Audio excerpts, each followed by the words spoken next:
Police in Cleveland, Tennessee are working to determine the cause of a crash that killed an infant and injured 3 others on Monday. And many of those involved are having difficulty remembering exactly what happened, so they're looking for help in getting these answers. Our Joy Dukes is live with more on that story. Joy? Yeah, David, the crash happened on Monday just before 7 p.m. at this intersection, which, as you can tell, is a pretty busy one. While investigators who were on the scene that day were able to gather evidence, they say that witness accounts of what happened will be crucial in figuring out how everything played out, and they are asking anyone who was in the area and saw something to say something.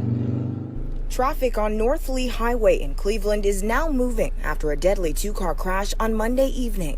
It kind of jarred us a little bit. 2 fatalities in 2 days. Sergeant Evie West with the Cleveland Police Department says around 6:54 Monday, a white Nissan Murano traveling south on Keith Street collided with a Toyota Corolla that was heading eastbound. So when the 2 vehicles collided, when it crashed, the Murano actually hit the Corolla in the driver's side. There was 1 adult inside the Nissan and 2 adults and a 2.5-month-old baby inside the Toyota Corolla. Unfortunately, the 2.5-month-old baby was declared deceased at the hospital. West says the investigation is off to a slow start with no clear witness accounts to back up investigators' findings. And they can look at tire marks, they can look at speed, they can look at the way that the crash happened and kind of conclude what they think.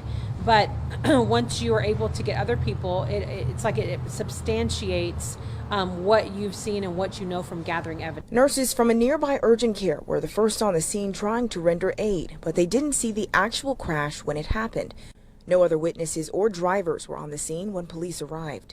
Because it was so chaotic and it was right in the middle of the intersection, there were a lot of vehicles that were trying to avoid the area. CPD is now turning to social media to try and get drivers or bystanders who may have been in the area to reach out and share what they know. And they are also asking nearby businesses with exterior cameras to hand that footage over to them to see if maybe something in that will help them figure out what the cause of this crash was. The Cleveland police are asking anybody who saw this crash to call them at this number. It's 423-476-1121. And I'm told that criminal charges are a possibility pending the outcome of the investigation. Now, as 4th of July approaches, Cleveland police are also urging people to be very careful if you're getting behind the wheel. For now, reporting live in Cleveland tonight, Joy Dukes, Channel 3 Eyewitness News.